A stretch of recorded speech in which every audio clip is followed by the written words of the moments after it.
برے ماحول میں بچوں کی تربیت۔ الحمدللہ والصلاة والسلام علی رسول اللہ۔ سوال کیا گیا ہے، میں اسلامی تعلیمات پر عمل پیرا ہونے کی بہت زیادہ کوشش کرتی ہوں، لیکن میرا خاوند اسلام کے بارے میں کچھ بری باتیں کرتا ہے۔ جب میں اسے کسی بات کی وضاحت پیش کرنا چاہتی ہوں تو وہ میری بات نہیں سنتا۔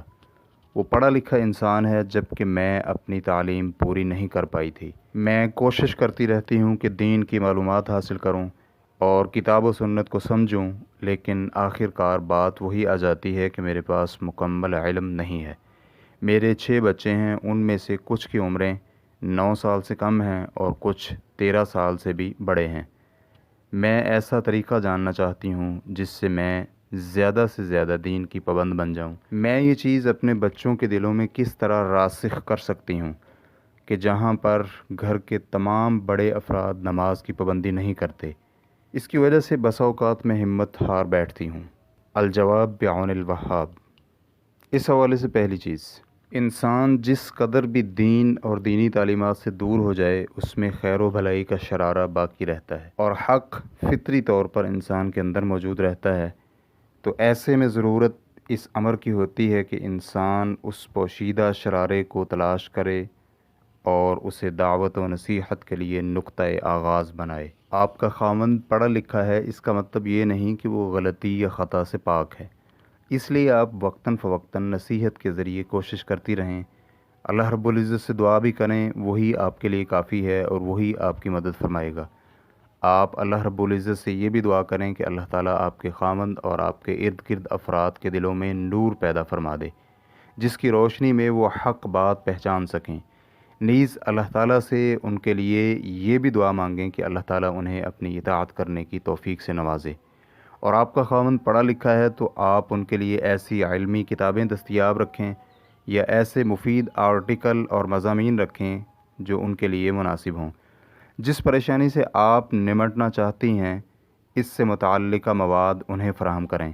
ممکن ہے کہ وہ فراغت کے اوقات میں اسے پڑھ لیں اور اللہ تعالیٰ ان کی شرح صدر فرما دے۔ اور آپ پر یقین رہیں کہ اگر آپ اسباب اپنائیں تو اللہ تعالیٰ آپ کی امید اور تمنا کو کبھی بھی رائے گاہ نہیں جانے دے گا۔ اس کے ساتھ ساتھ آپ یہ بھی کریں کہ ان کے لیے مفید ویڈیوز، آڈیوز اور واعظ و نصیحت پر مبنی تقاریر اور خطبات تیار رکھیں۔ اور اگر آپ کو اپنے خاوند کے متعلق علم ہو کہ وہ فلاں اہل سنت علماء کرام کی جانب میلان زیادہ رکھتے ہیں، تو ان کی تقاریر اور ویڈیوز کو ترجیح دیں۔ یہ بات ذہن نشین کر لیں کہ آپ اس وقت بہت بڑا جہاد کر رہی ہیں۔ یہ دین کے لیے جہاد ہے، یہ اپنی جان، گھر اور بچوں کی حفاظت کے لیے جہاد ہے۔ آپ ایسے ماحول میں جہاد کر رہی ہیں جو آپ کے لیے سازگار نہیں، تو اس لیے آپ کا اجر بھی آپ کی جد و جہد، کوشش اور محنت کے مطابق عظیم تر ملے گا۔ آپ اپنے بچوں میں دین کی محبت اور دینی تعلیمات پر پابندی پیدا کرنے کے لیے چند ایک امور پر عمل پیرا ہوں۔ نمبر 1، اپنے بچوں کو زیادہ سے زیادہ وقت دیں۔ ان سے اس دوران میں دین اور دینی تعلیمات کی عظمت پر گفتگو کریں۔ رسول اللہ صلی اللہ علیہ وآلہ وسلم کی سیرت طیبہ کا زیادہ سے زیادہ تذکرہ کریں، کیونکہ انسان واقعات سننے کا بہت زیادہ شوقین ہوتا ہے۔ آپ اپنے بچوں کے جتنا قریب ہو سکیں قریب ہوں۔ آپ کے قریب رہنے سے آپ زیادہ مؤثر انداز میں ان کی تربیت کر سکیں گی اور آپ کو بچے بطور عملی نمونہ بھی اپنائیں گے۔ نمبر 2، گھر میں ایک چارٹ بورڈ لگائیں اور اس پر وقتاً فوقتاً آیات اور حدیث پر مشتمل خوبصورت عبارتیں لکھتی رہیں۔ اس بورڈ کو ایسی جگہ لگائیں جہاں سے سب لوگ پڑھ سکیں۔ اس کا اللہ کے حکم سے بہت اثر ہوگا۔ یہ بالواسطہ واعظ و نصیحت کا طریقہ ہے۔ نمبر 3، آپ اپنے بچوں کے ساتھ روزانہ کی بنیاد پر قرآن کریم کا مطالعہ کریں، اس لیے کہ قرآن کریم نور اور ہدایت ہے۔ نمبر 4، اسلامی عبارتیں اور کلمات زیادہ سے زیادہ استعمال کریں۔ بچوں کو اسلامی آداب اور الفاظ کی عادت ڈالیں۔ اسی طرح کھانے پینے اور سونے وغیرہ کے اذکار انہیں یاد کروائیں۔ اللہ رب العزت کا آپ کا حامی و ناصر ہو۔ واللہ تعالی اعلم۔